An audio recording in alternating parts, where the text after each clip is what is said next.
The blizzard came without warning that December night. No slow roll of clouds, no whisper of wind, just a sudden white wall roaring across the plains like a living beast. The air itself seemed to scream, and the snow came sideways, driven so hard it stung Sam Callahan's face as he trudged back from the barn. He had spent the last hour securing the animals, piling hay, and checking the doors twice over, but even then, he knew this storm was different. It was the kind of blizzard that could swallow a man whole if he took more than a dozen steps from his door. He lowered his lantern against the gale, ready to hurry back inside, when something caught his eye: footprints. Faint, half-buried, but unmistakable. They led away from the road, not toward safety but into the open fields, straight toward the old Miller cabin. Sam frowned. No one had lived there since Harold Miller passed that spring. The place had been left to rot, shutters broken, roof sagging. No sane man, or woman, would go out there in this weather. He squinted at the tracks again. They were small, light, a woman's steps, maybe. And the way they dragged, uneven and uncertain, sent a chill down his spine that had nothing to do with the cold. He hesitated, lantern flickering in the storm's breath. He could go home. He could close the door, pour a cup of coffee, and tell himself it was nothing. But something deep inside him, something stubborn and human, wouldn't let him walk away. Sam pulled his scarf tighter and followed the prints. The snow was knee-deep by the time he reached the cabin. The door hung crooked on its hinges, banging softly in the wind. He called out once, twice, no answer. Then he heard it. A faint, fragile sound.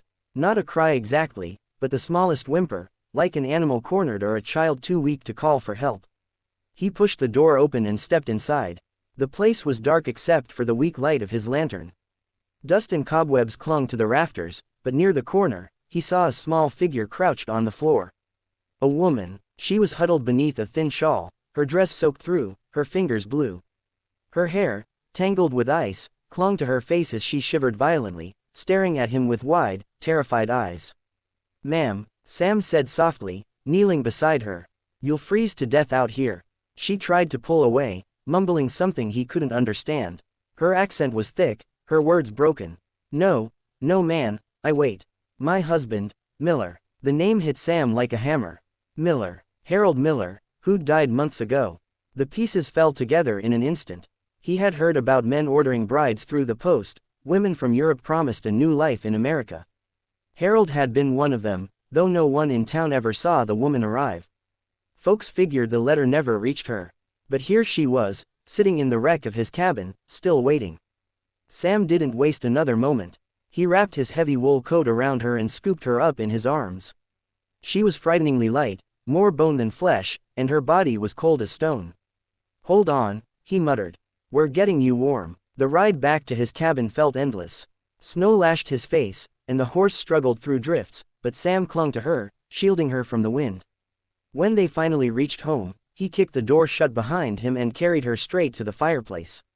He piled on logs until the flames roared, filling the room with heat and light. He peeled away the wet shawl and wrapped her in blankets. Slowly, her trembling began to ease. Sam ladled some warm broth into a cup and held it to her lips. She sipped, her eyes flickering open again, pale green, glinting with both fear and gratitude. Anya," she whispered, her voice fragile as glass. "From Russia. For husband Miller." Sam swallowed hard. He didn't know what to say. "Harold Miller passed months ago," he said gently. "You didn't know." Her eyes filled with tears. She shook her head, then buried her face in her hands. "He never come. No letter. I come to find him." Train stop. No one. Only snow. In the days that followed, the storm gave way to a brittle calm. The sky cleared into a pale blue, and snow shimmered like glass across the open fields. Sam's small cabin, half buried in white, looked almost peaceful again, but inside, the warmth from the fire and the soft hum of a woman's voice had changed everything.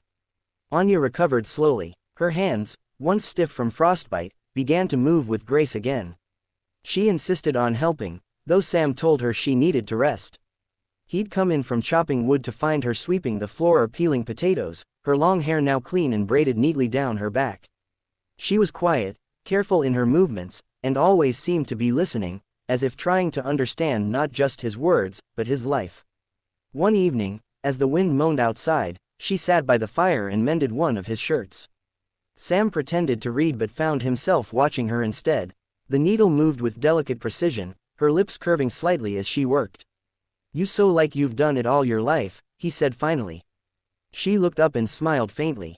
"My mother teach me. In Russia, we make clothes from nothing. Even when it cold, we find a way." Her accent softened each day, but her eyes still carried a shadow, a distance he couldn't name.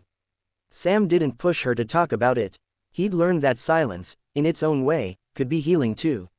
When the thaw began in late February, Anya started venturing outside.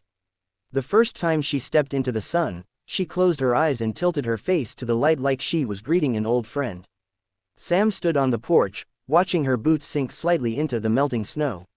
She laughed quietly at the sight of a rabbit darting from the brush, a sound so pure and unexpected that Sam felt something stir in his chest, something that had been frozen for years. Over dinners, she told him bits of her story. Her father had been a carpenter, her mother a seamstress. The winter before she left, their small village had nearly starved. "So," she said softly, "I answer the advertisement. Man in America want wife. Say he have farm, horses, warm home. I think maybe, this is fate." Sam nodded, his heart heavy. He'd seen that kind of hope before, the kind that builds on promises never kept. He tried to make her life easier. He rebuilt the old stove so it would burn hotter, repaired the broken fence, and even made her a small wooden box to store her sewing things. Every gesture, however small, seemed to light her up from within. "You have kind hands," she told him one morning. "Rough, but kind." He grinned. "Ain't the first time I've heard that about me." Their days settled into rhythm. He worked the fields, she baked bread, and the evenings belonged to the crackle of the fire and quiet conversation. Sometimes she'd hum soft Russian tunes that carried a strange melancholy, and sometimes Sam would hum along, off-key but earnest. Then came the whispers. Small towns had long memories and faster tongues. The first murmur reached Sam through the postmaster, "You got company, Callahan," spoken with a smirk. Soon others followed. "A foreign girl living with you, is it proper? What did she come here for anyway?" Anya noticed the stares before Sam did. At church, women glanced her way and then turned coldly aside. When she offered to help with the Sunday supper, no one answered her. Sam tried to shield her from it, but she could feel the distance. She'd fled one kind of loneliness only to find another. That night, she sat by the window long after the fire had burned low. "I bring trouble," she said quietly when Sam approached. "People talk. Let 'em," Sam said, his voice gruff. "They don't know you, but they know you," she whispered. "And now they think bad things." He tried to brush it off, but the pain in her eyes stopped him cold. The next morning, he found her gone. The bed was neatly made, her few belongings packed into a small suitcase. On the table lay a folded note written in careful, shaky English, "You gave me warmth when I had none. But I cannot make your life cold because of me." The wind had died by the time Sam reached the station, but the world still felt frozen.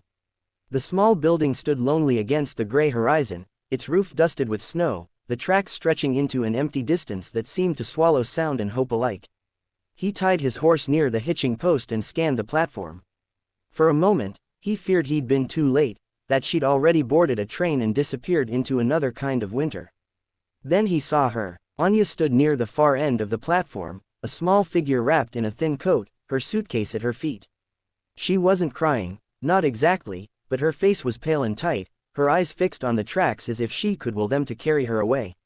"Anya," Sam called, his voice rough from the cold and the miles. She turned sharply. When she saw him, her breath caught, and for an instant her resolve cracked. "You came," she whispered. "Of course I came," he said, walking toward her. His boots crunched on the frost, each step heavy with something unsaid. "You think I was just gonna let you walk out into the world again, alone?" Her lips trembled, but she didn't meet his eyes. "You shouldn't be here, Sam. People talk. I don't want you to lose your good name." Sam laughed softly, a bitter sound that carried more ache than amusement. "My good name." He shook his head. "Anya, I live on a patch of land no one visits, with a half-broke barn and a stubborn mule. I don't reckon my name's worth much compared to a woman's life." She blinked hard, her hands twisting around the handle of her suitcase. "You don't understand. I am foreign. I don't belong here. Everywhere I go, I feel eyes. I see judgment. I cannot stay where I am not wanted." Sam took another step closer, until he could see the faint shimmer of tears in her eyes. "You're wanted," he said quietly. "You're wanted by me." Anya's breath hitched. "You say this because you are kind," she murmured. "But kindness fades. Pity fades too." "It's not pity," Sam said. "It's the first thing that's felt right since my wife died. I've been living like the snow outside, cold and quiet. You came in that storm, and somehow, everything started moving again." He paused, searching for the right words, ones that didn't come easy to a man like him. "You made this house a home again, Anya. You made me remember what it's like to look forward to morning." A train whistle echoed faintly in the distance. The sound was low and haunting, cutting through the stillness like a warning. Anya glanced toward the tracks, her shoulders trembling. "If I stay," she said softly, "you will have to fight the whole town." Sam smiled, a slow, stubborn grin. "Then I'll fight him. I've fought worse." The wind stirred her hair, and for a long moment neither of them spoke. Then Anya took a single step forward, the snow crunching beneath her boots. "You would want me to stay?" she asked again, barely a whisper. Sam reached out, his voice thick with emotion. "I don't just want you to stay, Anya. I want you to build a life here, with me. Not as someone's burden, as my partner." Her hand trembled as she let go of the suitcase. It fell softly onto the snow. "Forgotten." She looked up at him with tears glistening like frost in her lashes. "You mean this?" "I do," he said. And just like that, the distance between them disappeared. She ran to him, and he caught her in his arms, holding her close as the whistle grew louder and the train thundered past without stopping. Snow swirled around them, caught in the heat of their breath.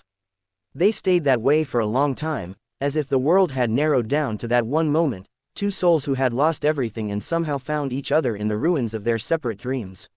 Months later, the gossip faded, as gossip always does when faced with kindness and time. Sam and Anya married quietly in spring, with the pastor's wife and the postmaster's boy as witnesses. No one spoke against it anymore. Even the most talkative neighbors softened when they saw the way she looked at him, the warmth, the peace, and how Sam, once the quiet loner of the plains, now smiled like a man who'd finally found home. The Miller cabin, where Sam had found her that fateful night, was rebuilt together. They turned it into a small home filled with laughter, the smell of bread baking, and the soft hum of Russian lullabies that drifted into the golden fields every evening.